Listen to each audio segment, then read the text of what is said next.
अस्सलाम वालेकुम। On news studio में खुशामदीद। मैं हूं मन्नत ज़ारा। शामिल करते हैं आज की ताज़ा तरीन खबरें। कोटरी शराजी महल्ला की सियासी समाजी कारोबारी शख्सियत मक्खी केवर राम के इंतकाल पर वज़ीर आला सिंध के मामले खसूसी बराए अक़लीती अमूर रुकन सिंध असम्बली डॉक्टर श्याम सुंदर आडवाणी इनकी रहाइश गाह पहुँचे। उन्होंने मरहूम के वर्सा विजय कुमार, दिया राम, बोजमिल और दीगर लवाहिकीन से ताज़ियत की और मरहूम की समाजी खिदमात को सराहा। तर्जमान के मुताबिक डॉक्टर श्याम सुंदर आडवाणी ने इस मौके पर गुफ्तगू करते हुए कहा कि सिंध हुकूमत और पाकिस्तान पीपल्स पार्टी अक़लियतों की खुशियों और गम में हमेशा साथ रहती है। सिख बरादरी समेत तमाम अक़लीती तबकात की फलाह व बहबूद के लिए दिवाली और बाबा गुरु नानक के जन्मदिन के मौका पर माली तावन और सहूलियात की फराहमी समेत अमली इक़दामात हुकूमत की अक़लियत दोस्ती की वाज़िया मिसाल हैं। उन्होंने कहा कि पाकिस्तान पीपल्स पार्टी की क़यादत शहीद ज़ुल्फ़िकार अली भुट्टो और शहीद मोहतरमा बेनज़ीर भुट्टो से लेकर सदर आसिफ अली ज़रदारी और चेयरमैन बिलावल भुट्टो ज़रदारी तक हमेशा जमहूरियत, रवादारी और बैनुल मज़ाहब हम आहंगी के फ़रोग़ की हामी रही है। उन्होंने मज़ीद कहा कि 1973 का मुत्तफ़िक़ आइन पीपल्स पार्टी का एक तारीख़ी कारनामा है और आज भी पार्टी आइन की बालादस्ती, जमहूरी तसलसल और वफ़ाक़ की मजबूती के असूली मौक़िफ़ पर कायम है। आइन में बेहतरी और इस्लाहात जमहूरी मशावरत और कौमी इत्तफ़ाक़ राय से ही मुमकिन है। आइए जानते हैं उकाड़ा से हमारे डिप्टी ब्यूरो चीफ सरदार शानी भट्टो की रिपोर्ट के मुताबिक सल्लू गैंग गिरफ्तार। उकाड़ा थाना सदर पुलिस की बड़ी कार्रवाई। SHO सदर राना मोहम्मद अमीन खान की अपनी टीम के हमरा कामयाब कार्रवाई। सल्लू डिकेट गैंग का सरगना अपने साथियों समेत गिरफ्तार। मुलजमान के कब्जा से 20 लाख रुपए से जायद मालियत का माली मसरूका बरामद माल में 5 मोटरसाइकिलें, ट्रांसफार्मर्स और 8 लाख रुपए नकदी असला शामिल। मुलजमान ने दौरान इंटेरोगेशन 25 डिकेटी सरगा की वारदातों का इंकशाफ किया। मुलजमान को कानून के मुताबिक वाकई सजा दिलवाई जाएगी। शहरों के जानो माल के तहफ़्फ़ुज़ पर कोई समझौता नहीं किया जाएगा। DPO राशिद हदायत। आइए जानते हैं उकाड़ा से हमारे डिप्टी ब्यूरो चीफ सरदार शानी भट्टो की रिपोर्ट के मुताबिक पुलिस मुकाबला, एक डाकू जख्मी हालत में गिरफ्तार। थाना बसीरपुर के नवाह हेड गुलशेर पर डाकुओं की पुलिस पर फायरिंग। जवाबी फायरिंग पर एक डाकू अपने साथियों की फायरिंग से जख्मी और गिरफ्तार डाकू की शनाख्त जफर इकबाल के नाम से हुई। बैनुल इस्लाही डिकेट गैंग का सरगना डिकेटी और राजधानी जैसे 24 संगीन जराइम में मुलविस पाया गया। डाकू लाहौर, उकाड़ा समेत दीगर मुख्तलिफ थानों में रिकॉर्ड होल्डर है। गिरफ्तार डाकू से चीनी की मोटरसाइकिल और असला बरामद। 3 मसाला डाकुओं ने शहरी मोहम्मद यूसुफ से मोटरसाइकिल और नकदी चीनी इतला मिलने पर SHO थाना बसीरपुर अदनान रफीक और उनकी टीम ने फौरी रिस्पॉन्ड किया। डाकुओं ने पुलिस को देखते ही फायरिंग शुरू कर दी। पुलिस ने भी हिफाजत खुद एहतियारी के तहत जवाबी फायरिंग की। फायरिंग के नतीजे में एक डाकू अपने साथियों की फायरिंग से जख्मी, जिसे गिरफ्तार कर लिया गया, जबकि 2 फरार डाकू की तलाश के लिए सर्च ऑपरेशन जारी। ठट्ठा। नाजरीन, सिंध के तारीखी शहर ठट्ठा से एक इंतहाई अफसोसनाक खबर सामने आई है, जहां तारीखी बुखारी कब्रिस्तान, जो कभी अकीदत और एहतराम की अलामत था, जो गंदगी, गटर के पानी और कब्जा माफिया के नरगे में आ चुका है। मजीद तफसील जानते हैं ठट्ठा से हमारे नुमाइंदे मुमताज़ अली समो से। जी मुमताज़, बताइएगा। जी बिल्कुल, आपको बताते चले, सिंध के कदीम और तारीखी शहर ठट्ठा के वार्ड नंबर 1 में वाक़े तारीखी बुखारी कब्रिस्तान आज अपनी असल शनाख्त खो चुका है।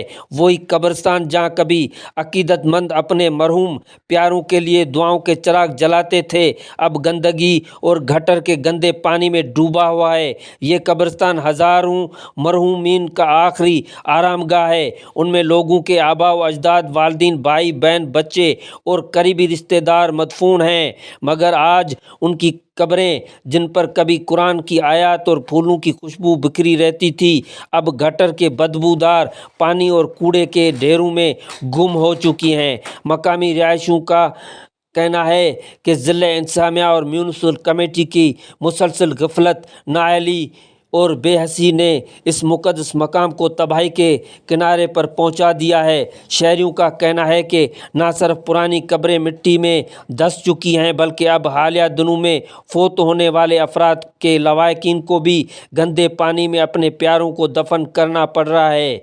एक मकामी शख्स अमीर खोसो ने साफ़ियों से गुफ्तगू करते हुए आंखों में नमी ले आया और बताया, जब हम अपने बुजुर्गों की कब्र पर फाते पढ़ने आते हैं तो वहाँ गंदे पानी में कब्रें डूबी हुई देखकर दिल खून के आंसू रोता है। इंतज़ामिया को कई बार कहा, मगर कोई सुनने वाला नहीं। कब्रिस्तान के चारों एतराफ कब्जा माफिया ने तजावजात कायम कर रखी हैं। جس کے باعث قبرستان کا رقبہ مسلسل سکڑتا جا رہا ہے۔ دوسری طرف آس پاس کی آبادی کے لوگ اپنا کوڑا کرکٹ بھی اس مقدس مقام پر پھینک رہے ہیں۔ شہریوں نے صوبائی وزیر برائے ورکس اینڈ سروسز و جیل خانہ جات حاجی علی حسن زرداری سے پرزور اپیل کی ہے کہ وہ اس سنگین مسئلے پر فوری ایکشن لیں، قبرستان کے گرد چار دیواری تعمیر کرائیں، مٹی بھرائیں اور نالیوں کی صفائی کروا کر نکاسی آب کا نظام بہتر بنائیں تاکہ ہزاروں مرحومین کی قبروں کی بے حرمتی کا سلسلہ رک سکے۔ اولیاء کرام کی زندگی ہمارے لیے مشعل راہ ہے۔ صوفی اقبال احمد چشتی خبر شامل کرتے کاموں کئی سے ہمارے نمائندے عبدالجبار انصاری کی رپورٹ کے مطابق سالانہ 64واں عرس مبارک دربار شریف صوفیاں والا کے پیر کامل صوفی بدر الدین رحمۃ اللہ علیہ، محمد سلطان احمد رحمۃ اللہ علیہ، صوفی برکت علی چشتی رحمۃ اللہ علیہ کی یاد میں 16 نومبر بروز اتوار کو انعقاد پذیر ہوگا۔ گدی نشین پیر صوفی اقبال احمد چشتی کا کہنا تھا کہ اولیاء کرام کی تبلیغ سے برصغیر میں اسلام آیا۔ اولیاء کرام نے اپنی ساری زندگی راہ خدا میں وقف کر کے اپنے رب کو راضی کرنے کی کوشش میں لگے رہے، اسی لیے آج بھی اولیاء کرام کا فیض جاری و ساری ہے۔ ان کا عقیدت مندوں سے کہنا تھا کہ محفل میں باوضو ہو کر شرکت کریں۔ عرس مبارک پر محفل سماع کا بھی پروگرام ہے جس میں ملک کے نامور قواس سماع باندھے گئے اور لنگر کا بھی وسیع بندوبست ہے۔ خبر شامل کرتے رحیم یار خان سے ہمارے نمائندے سردار جام رب نواز کی رپورٹ کے مطابق رحیم یار خان بیکری آئٹمز کی تیاری میں ٹوٹے انڈوں کا استعمال کرنے والوں کے خلاف فوڈ اتھارٹی کا ایکشن، 55 درجن ٹوٹے 10 کلو ایکسپائرڈ اشیاء تلف۔ فوڈ ایکٹ کی خلاف ورزی پر کنفیکشنری یونٹ کو 50,000 روپے جرمانہ عائد۔ فوڈ سیفٹی ٹیم نے محلہ سادات کالونی رحیم یار خان میں sweets and baker confectionery unit کو چیک کیا۔ ٹوٹے انڈوں سے بسکٹ، کیک، رس سمیت مختلف بیکری آئٹمز تیار کیے جا رہے تھے۔ بیکری میں ایکسپائر اشیاء کی موجودگی بھی پائی گئی۔ اس موقع پر ڈی جی فوڈ اتھارٹی محمد آسم جاوید کا کہنا تھا کہ خوراک کی تیاری میں ٹوٹے انڈوں کا استعمال ممنوع قرار دیا گیا ہے۔ ڈی جی فوڈ اتھارٹی کا مزید کہنا تھا کہ قوانین کی سدباب نہ کرنے والوں کے خلاف سخت کارروائیاں عمل میں لائی جا رہی ہیں۔ نیوز اسٹوڈیو سے فی الوقت اتنا ہی۔